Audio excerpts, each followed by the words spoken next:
is country, AM stereo 1170. Wasted days and wasted nights. All right, we're headed out to Golden Valley, Kingman, Arizona area, and we're going to try out our little portable demo radio, and hopefully we get to check out the Cactus Country transmitter and studio and show you the transmitting side of this AM stereo, as well as the receiver, which we covered in the first part of this video, which was kind of a discovery thing. We're going to take a look at the KYET AM 1170 stereo transmitter room here. And this is Matt. He's going to show us around. And this is his bench. He does component level repair of the station. So here is a Motorola 1300 CQUAM exciter, which is what makes the AM stereo possible. This big honkin' switch here just decides what the meter function is. So with it in the up position, it is your normal left-right meter, but in the down position, it becomes left plus right and left minus right. So it's a matrix, which is a key part of making any stereo system work, because it has to be backwards compatible with mono. Inside, power supply card. This is the daytime equalization card for the audio sets, like your frequency levels and so forth. This card is similar to this card in that you could have these components were duplicated on this side if you had the nighttime option, because a lot of AM stations would run a separate transmitter for nighttime. So the adjustments were different because it was two different transmitters. Back here is phase delay adjustment. This card here, and I can take these out for you. So this is the actual CQUAM generating card. It uses, I believe it's 1596 modulator chips. So this takes left plus right, left minus right, and puts them through the mixer chips with carrier, which I believe was the crystal here. I think it's 8 times. It's either 4 or 8 times the carrier frequency. So that gets divided down and mixed in the mixers.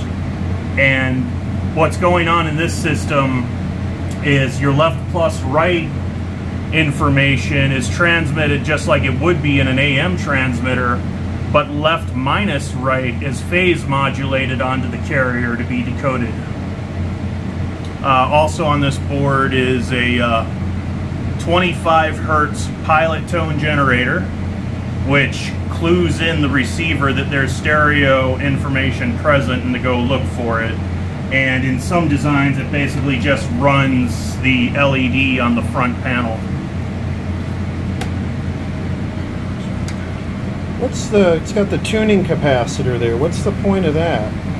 That like is a regular AM radio? That is actually, they did that because it's like a tunable bandpass filter. So because this is 4 capacitors in one, I believe, it's sort of ganged capacitor adjustment on this side. Yeah, that's just a regular AM FM tuning capacitor. It looks like for a pocket radio. And all those 10-turn pots. Yeah, very nice. What were those? Was it Bourne's makes those? Yeah. And then we have another one of those tuning capacitors. So this is what they call the sample transmitter. So this is like a little one or so watt output transmitter, but it comes out to a jack on the back to give you an example of what your signal should look like if everything's tuned right.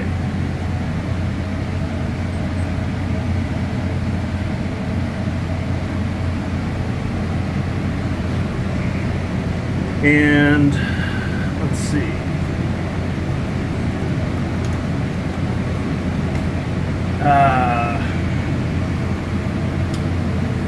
There's like the transformer is like the audio output to feed the normal transmitter. So they call this as an exciter, but it's more like an adapter, because it still relies on all the electronics that are in your normal AM transmitter to make it work. And then I don't remember off the top of my head what this board does. The exciter we actually have in operation doesn't have this. And this one does have the headphone amplifier, I know that. Definitely not mass produced, huh? No, the one that's in operation now, all the boards look like this, where it's just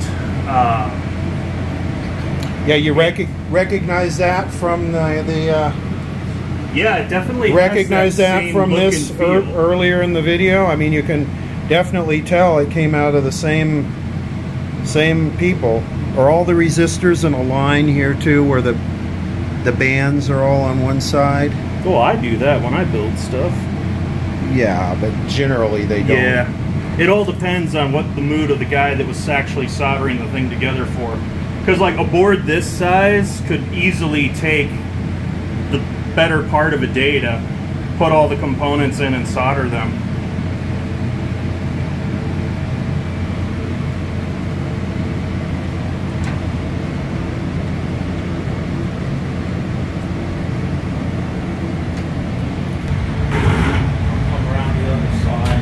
So here's our transmitter. It is the Hertz DX10.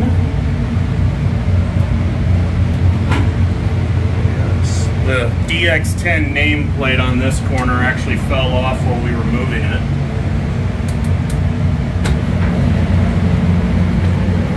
And we'll actually repair this a little bit later. So this, I believe the model was designed early 80s. So there's no microprocessor in here. It's all done with discrete ICs. So this is just like the control portion. This is the board that looks at everything to give you the front panel. They actually had a trademark name for it. I think it was Color Stat. So all of these are dual color LEDs, so if it's green it's good, if it's red you know you have a problem. And right now we have a problem because some of the cards inside have the fuses blown from all the storms we've been having lately. Yeah, I see the wattage going up and down. Yeah. So back behind this panel are the individual amplifier cards. So each one of these cards gives you 300 watts out, and you can imagine this running basically like a giant VU meter. So this is like your analog to digital converter card here. These ADC chips run really hot, which is why I actually have heat sinks and a fan on them. But this takes your audio input, converts it to digital information to the digital driver board, which then tells these modules to turn on and off individually in accordance with your modulation. So it's almost like Class D audio? Yes. That's really how it works, huh? Uh-huh. So because of that, very efficient. Right, it's switching. It's 100%. There's no... 92. No, 92%. You can't have everything. So these are all the amplifiers. So there's LEDs on here that hint you that there's a problem, whether it's a blown fuse or a FET. So we got a problem with B11B. About the only... They really should have put labels alongside this edge for when you got the door open.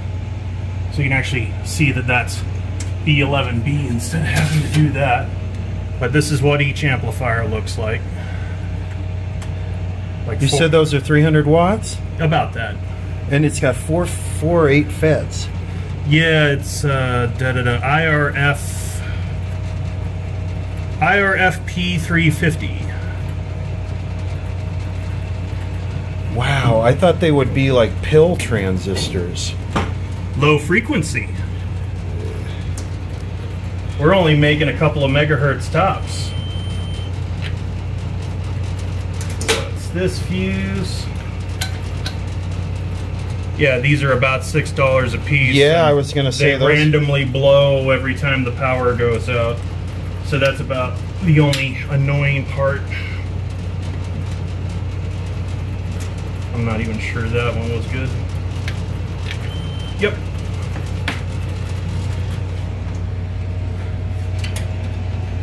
And then, like, it's a very interesting design in the back.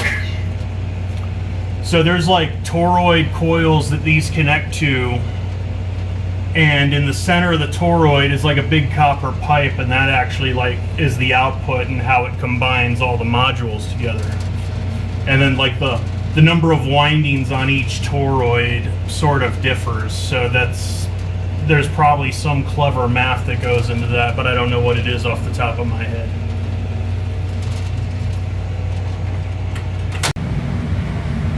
So it's 4 kilowatts right now? Yeah. 40 amps.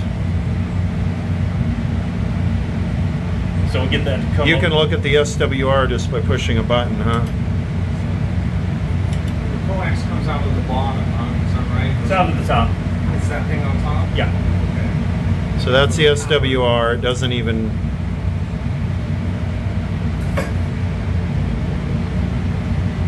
Alright, so coming down here. Get a look at this real quick.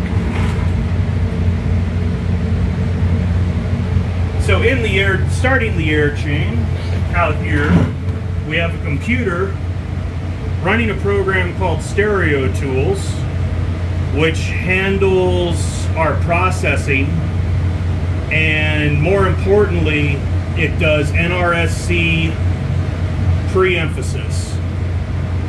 So that, I think, started in '92 or so, but that was an attempt to make low RF or narrow RF filters sound like they were wider by pre-emphasizing or emphasizing the higher audio frequencies. But basically it's the standard nowadays. And when you're talking about filters, you're talking about the modern AM radios with the ceramic IF filters. Right, that are normally limited to 3 kilohertz, which is what makes them sound like telephone bandwidth. Right, like the car we were listening to driving in here sounds like that.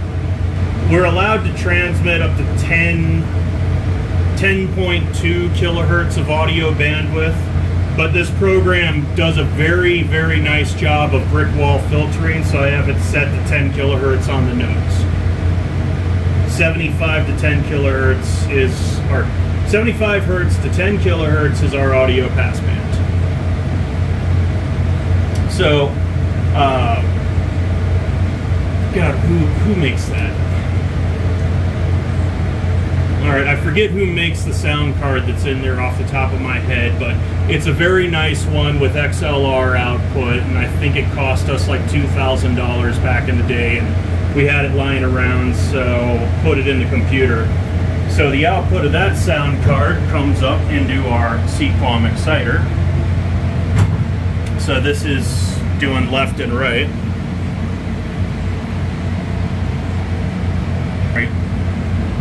But anyways, so it is in stereo and it has the pilot. It's sending. There's controls under these panels that you can turn this and this off for like tune purposes. So up here is the modulation monitor, which decodes what's coming out of the transmitter and gives you a representation. So this is left plus right and left minus right. So for mono information, this meter barely moves.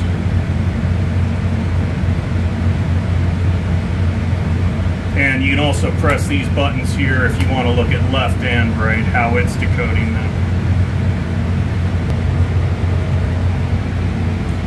Here is the, this guy.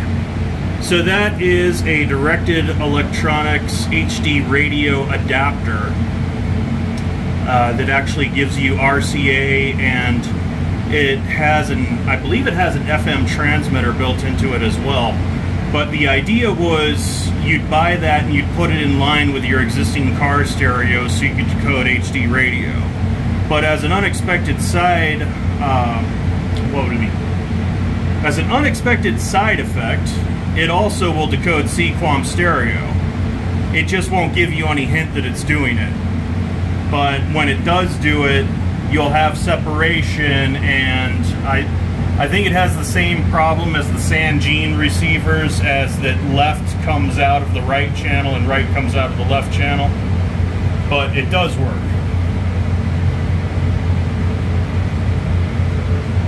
This is the automation controller. So this it gets the time off of the internet, and according to a scheduler, it sets the transmitter to go to low power at night and high power at dawn. And you can also call it on the phone and check in on it, change the power remotely, turn it off remotely, check the temperature remotely, so forth. One of the problems we have out here is our air conditioners only last us a year or two, which is why you saw the huge pile outside.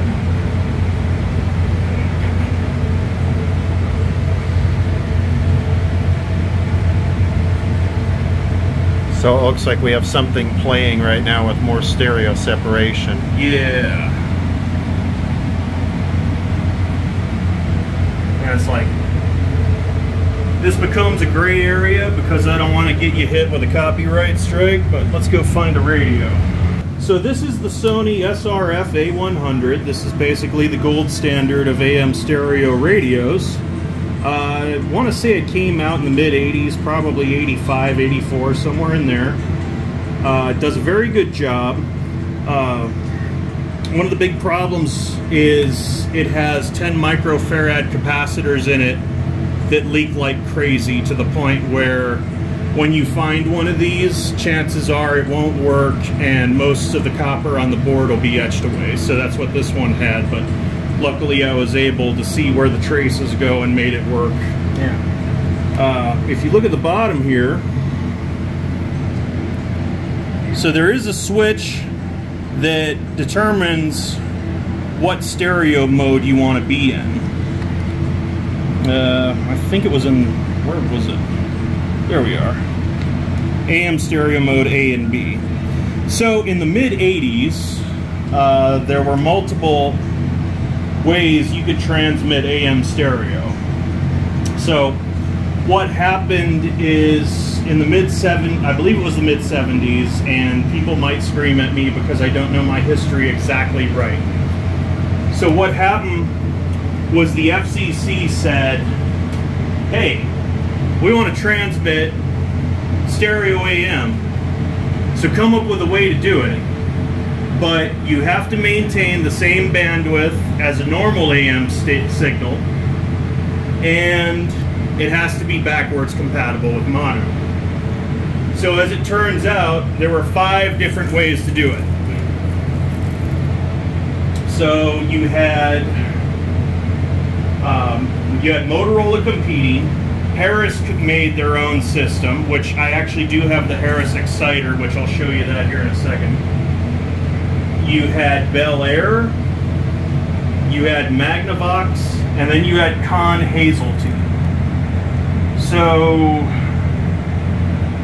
Bel Air, I believe, was disqualified early on because they didn't meet the required bandwidth that the FCC wanted. Then, of the 4 left, the FCC originally chose Magnavox, but then everyone else sort of screamed about it and started lawsuits. So then the FCC said, well, we're just going to let the market decide on what sounds the best. So that was why you had to make AM stereo receivers that would decode every format of AM stereo out there. Because at that point you got 4 of them. And Sony actually had a chip, or I think it was Sony. Someone had a chip that would decode all 4, and it actually had an LED to tell you which flavor it was decoding. But I'm not sure if they put that into this model of AM stereo radio or not. So then, going down the road, Harris and Motorola were so close to each other that those two merged forces. So basically, the Harris system was called VCPM for Variable Compatible Phase Modulation. And it was kind of the same thing as the Motorola system, but the pilot tone would change frequency to give a hint about what the phase angle of something was to the receiver. So when Motorola and Harris joined forces, they actually sent out conversion kits for the exciters they already had in the field to just make the pilot tone 25 Hertz and do some other mods to make it more compatible with Motorola. So then that left Motorola and Con Hazeltine as your two people fighting it out. So what was vastly different about the Con Hazeltine system is that AM is double sidebanded. So what Con did was he made the lower sideband left information and the upper sideband right information. So if you decoded that, or if you heard that on a mono receiver, both left and right would mix. And it also what that had going for it is you could slightly offset tune two receivers to get left on one and right on the other to decode it. But ultimately Motorola won because Motorola has their own chip factory. So Motorola actually created 5 or 6 different chips that are like the MC1302 series. So like 020, 21, and I think up till 28. So that's basically, I think it was 92-ish or so, where the FCC just quietly announced, okay, Motorola CQUAM is the new de facto standard. Well, here it is, and the stereo light is not on. Jiggle the handle. Jiggle handle? Yeah, try jiggling the tuning until you find it. I did that. And maybe I'm way off. No, I'm not off.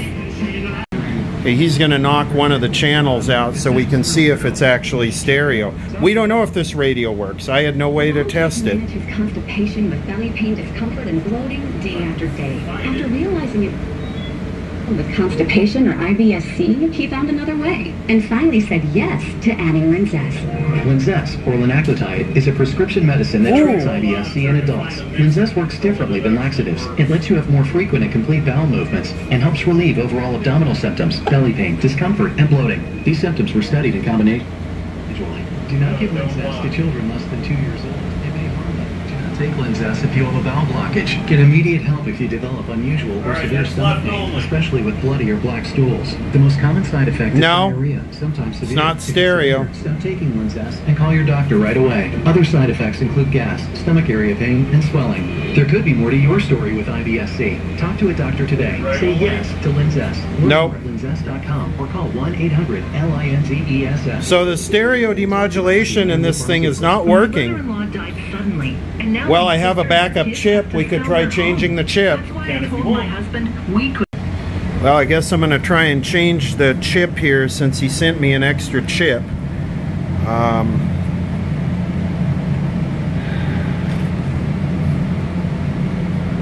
Pop the back off this and try and change that. Right, I'm going to pop this chip into here.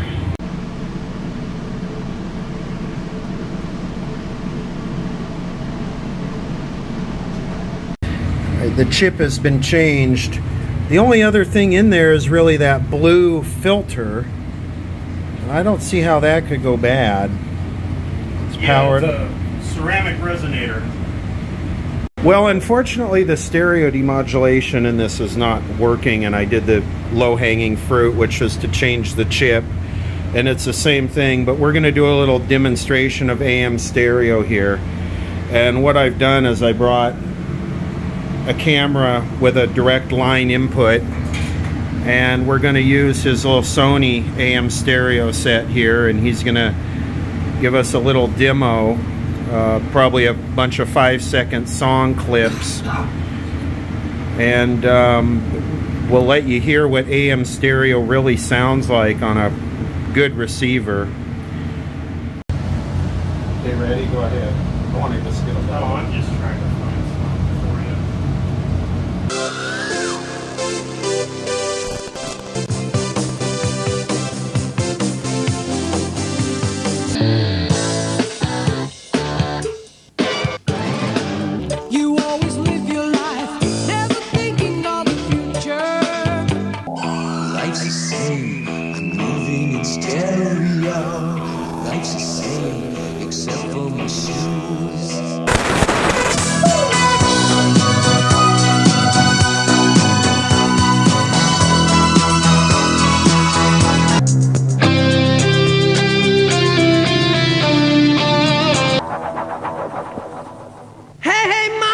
like the way you move.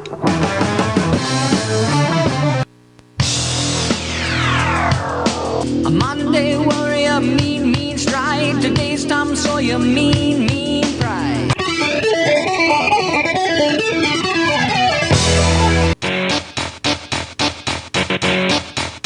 I've got the power. Come on.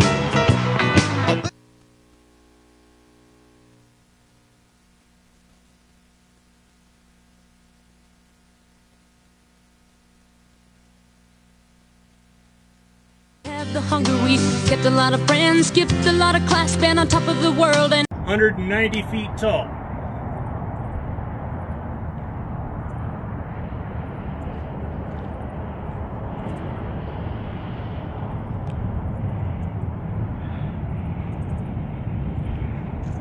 I think we got 1,900 some odd feet of guy wires, and no one piece is longer than 60 feet.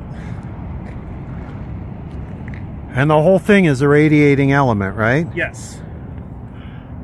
Are there radials in the ground? On the ground. So these are the ground plane. Uh-huh. And I built a... And they go all the way around the outside. Yep. And I built an octagon out of copper pipe, which I think it was 8 feet in diameter. And then 4 corners of the octagon have pipes that go down into the ground 10 feet. Here are the ground radials.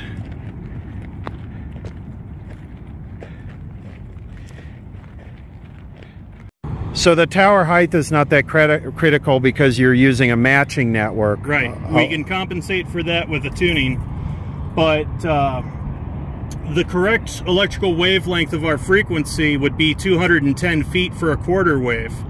But if a tower is 200 feet or over 200 feet, then you have to paint and light it for the FAA for aircraft so they don't hit it. So that's why a lot of people, they'll run just under 200 feet, like say 195 or 198.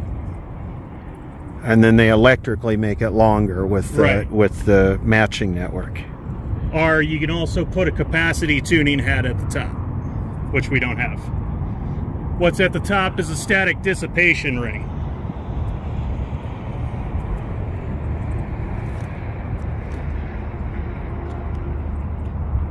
Now, aren't the guy wires, where are they insulated?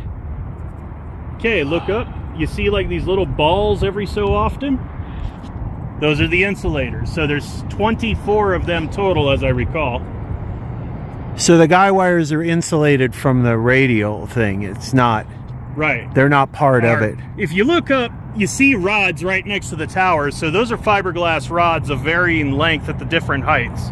Okay. The guy points are 60, 120, and 180 feet. 20-foot sections on this tower.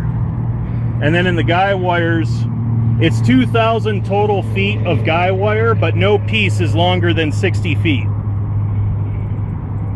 And that's because if the guy wires were a quarter wave long, then they would start absorbing the signal and messing with the pattern and stuff like that. So each one of these anchor points goes into the ground another 8 feet. And then there's like a dead man load of concrete and rebar down in the ground with dirt and rocks buried on top of it. But the first set of these that we ordered actually disappeared from the freight company, and they pleaded ignorance. So we had to order another whole set to make this project happen. And we never did figure out where the first set went. But it's like, how do you lose a 10-foot steel rod that weighs 300 pounds? And 3 of them. So why classic country? Why AM stereo? We do AM stereo not because it is easy, but because it is hard.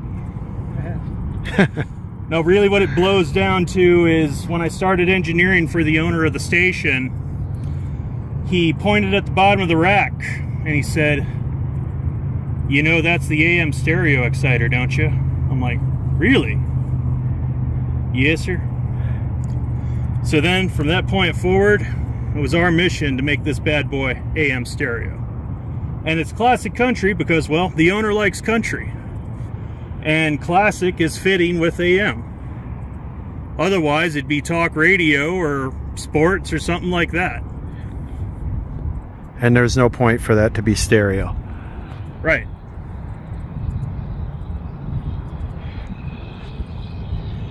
This here's your utility tower 340. The first 140 feet of it were built in 1977, when I understand the station was on a higher frequency. And then when it changed frequencies a little bit later, they ordered another 50 feet in 1981. So we effectively refer to it as the Brothers Tower because those are me and my brother's birth dates, and we're the ones that put it up. But all 6,000 some odd pounds of tower focus on this one point here. And that is the base insulator right above it. So there are people that DX chase AM stations, and they mail you letters. That's right. And how often do you get those in the furthest away? So if I'm lucky, I get one QSL request every 2 or 3 years. Okay. So it was just enough to make me print QSL cards. The furthest away that I was most impressed with was from a gentleman in Medicine Hat, Canada. And I believe that was 1,150 air miles from here. AM FM stereo Walkman. So this one is, I believe it's the Srf A1, so it's the same generation as the portable radio in there. This was the last that they made. So this has the AMAX logo on it. So the later Motorola chipset added some more features, particularly a noise blanker. And AMAX was also like a specification on like IF filter bandwidth. Like I think it actually specified that we wanted you to have like a 9 or a 10 kilohertz IF filter in the receiver. Srf 42.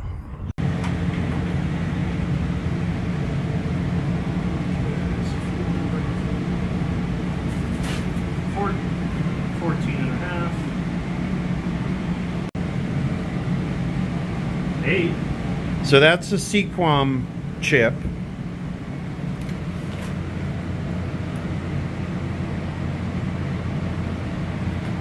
Here, 8 volts. Forced mono. So 9 should be high. What is this, 20 pin?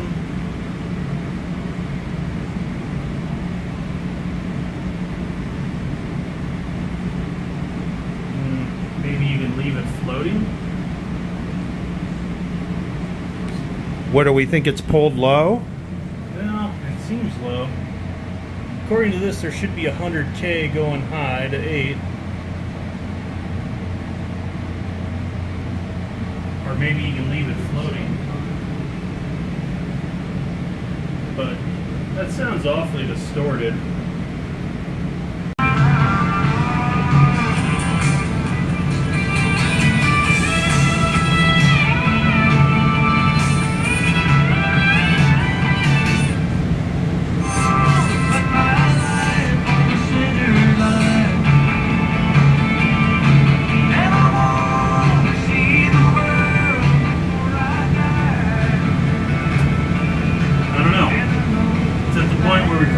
Signal generator and an oscilloscope.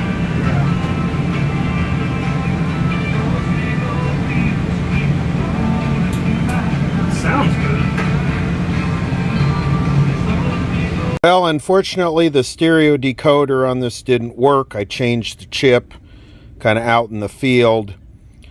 This will be video part 1. Video part 2 will include WION AM stereo radio, and also hopefully some diagnostic work and trying to get this guy to work, because that's sort of the goal of this whole project, to see this little radio reproduce AM stereo. So stay tuned for part 2. It's bound to be a really good one.